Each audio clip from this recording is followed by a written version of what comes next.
मुख्यमंत्री लाडकी बहीण योजनेअंतर्गत पात्र महिलांचे पैसे अनेक महिन्यांपासून खात्यात जमा होत नसल्याने संतप्त झालेल्या महिलांनी गुरुवारी दिनांक 22 मे जिल्हाधिकारी कार्यालयावर मोर्चा काढत प्रशासनाला जाब विचारला।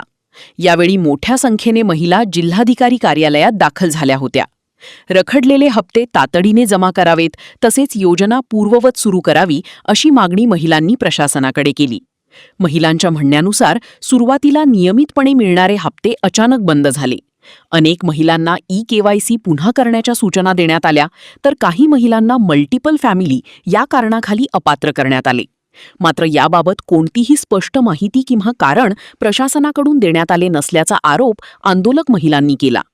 योजनेतून अचानक वगळण्यात आल्यामुळे अनेक कुटुंबांचे आर्थिक नियोजन विस्कळीत झाले आहे। विशेषतः सणासुदीच्या तोंडावर पैसे न मिळाल्याने महिलांमध्ये तीव्र नाराजीचे वातावरण निर्माण झाले आहे। आम्ही सर्व निकष पूर्ण करूनही आम्हाला अपात्र करण्यात आले। अनेक महिन्यांचे पैसे अडकून असून सरकारने याची तात्काळ दखल घ्यावी अशी भावना महिलांनी व्यक्त केली। दरम्यान आंदोलनकर्त्या महिलांनी उपजिल्हाधिकाऱ्यांना निवेदन देत रखडलेल्या सर्व हप्त्यांची तातडीने पूर्तता करावी, ई-केवायसी संदर्भातील अडचणी दूर कराव्यात आणि अपात्र ठरविण्यात आलेल्या महिलांची फेरतपासणी करावी अशी मागणी केली। प्रशासनाकडून योग्य निर्णय न झाल्यास पुढील काळात तीव्र आंदोलन छेडण्याचा इशाराही महिलांनी दिला।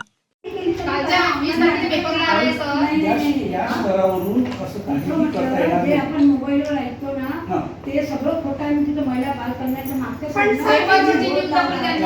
बोर्ड लावला आहे की बा जे तुम्ही मोबाईलवर ऐकता ते सगळं खोटं आहे। पण सर मोबाईलवर जे चेक टाकतात त्यांची आयडी असते, नाव असते, मोबाईल नंबर असते, मग अशांचा मोबाईल का हॅक करून करावं? त्यांना कारवाई करावी सर। या सगळ्यांचा जो केवायसीचा प्रॉब्लेम आहे माझा थोडा वेगळा आहे। माझी केवायसी वगैरे सगळं वेगळं आहे। मला माझ्या फॅमिलीमध्ये 3 फीमेल आहे, त्याच्यातनं मग 2 चालू लागत राहायला पाहिजे, म्हणजे मॅरिड आणि अनमॅरिड। तर त्याच्यामध्ये माझ्या बहिणीला आणि मला दोघींना पण अपडेट करायला पाहिजे की एकीला करायला पाहिजे।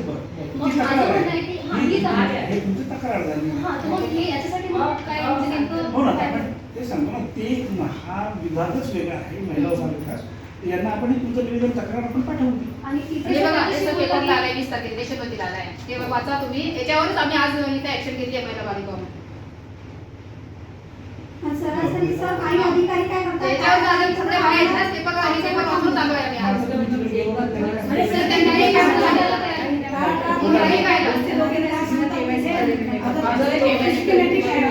आणि मला डिसेंबरपासून पैसे मिळालेले नाही आहे, त्याकरिता KYC सांगितली होती। त्याच्या कारणानं ते अंगणवाडीची जी अधिकारी आहे त्यांनी जर स्ट्रिक केलं असतं, जी अंगणवाडीची सेविका आहे ती घरपोच येऊन सांगितलं असतं की 31 तारीख आखरीची आहे, तुम्ही KYC करा, तर आम्ही पटकन केलं असतं। त्याच्यानंतरही त्यांनी निवेदन दिलं होतं की मार्चची आखरी तारीख आहे, त्याच्यानंतरही एप्रिल महिन्यात 30 तारीख दिली होती। असं करता करता आम्ही कागदपत्र हे सुद्धा सगळे जमा करूनही आम्हाला आज इथं बालविकास भवनमध्ये येऊन आम्हाला त्यांनी सांगितलं की रिजेक्ट झालेलं आहे, आता याच्यावर काहीच करू शकत नाही। त्या कारणास्तव आम्ही जिल्हा अधिकारी सरांना भेटायला आलो होतो। तेही सर मीटिंगमध्ये असल्या कारणानं तेही भेटू शकत नाही, त्यांचे PA आले। आता वापस आम्हाला बाल विकास भवनमध्ये जायचं आहे। आता तिथं काय ठरेल हे आता समोरची प्रोसिजर आहे, हे काही माहीत नाही आहे। पण जेवढ्या लाडाच्या बहिणी आहेत त्याच्यापेक्षा अर्ध्या बहिणी कुत्र्यासारख्या वनवन फिरत आहे। भर उन्हीत टेम्परेचर खूप भयानक आहे, त्याच्यामुळं आता काय करायचं आहे ते अधिकारी करतील।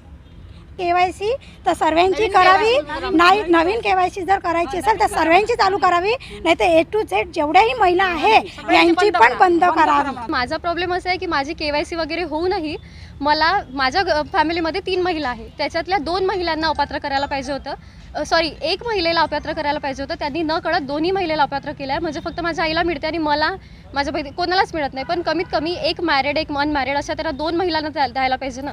रिझन नसताना त्यांनी दोघींना पण अपात्र केलं आणि वरून मी त्यांच्याकडे कारणं घेऊन गेली, त्यांच्याकडे कंप्लेंट घेऊन गेली, तर ते वरून आम्हाला म्हणतात की आमच्याकडे वेळ नाही आहे, आम्हाला बाकीचे पण कामं आहे। मग आम्ही पण आमची वेळ सोडून, आमचं कॉलेज सोडून, आमचे कामं सोडून आम्ही एवढं उन्हात माळासारखं त्यांच्या मागे आमच्या कंप्लेंट घेऊन धावत आहे। आम्हाला पण अडचण आहे म्हणून मला जवळपास गेल्या जून महिन्यापासून पैसे आलेले नाही आहे, पूर्ण वर्ष झालं। मग आमची तर तळमळ होणारच आहे ना, आमची कंप्लेंट आम्ही त्यांच्यापर्यंत पोहोचवणारच आहे। पण ते आम्हाला इतके त्रास देत आहे की ते एकदम आम्हाला असं लोटलाट करत आहे, डायरेक्ट टेबल बंद करून दिला, एकदम आतमध्ये यायचं नाही, त्या चिडचिड करत आहे। तर मग काय कर्मचाऱ्यांनी असं वागायला पाहिजे का आमच्या साधारण व्यक्तींसमोर? तर याचा आम्हाला काहीतरी मार्ग पाहिजे। बाकी आता बघू काय होते सब। मी माझ्या स्वतःसाठी म्हणून नाही आली, महिलाही सोबत आहे माझ्या, कारण आमच्या इथल्या गोरगरीब महिलांना डिसेंबर जानेवारीपासून अजिबात पैसे मिळालेले नाही।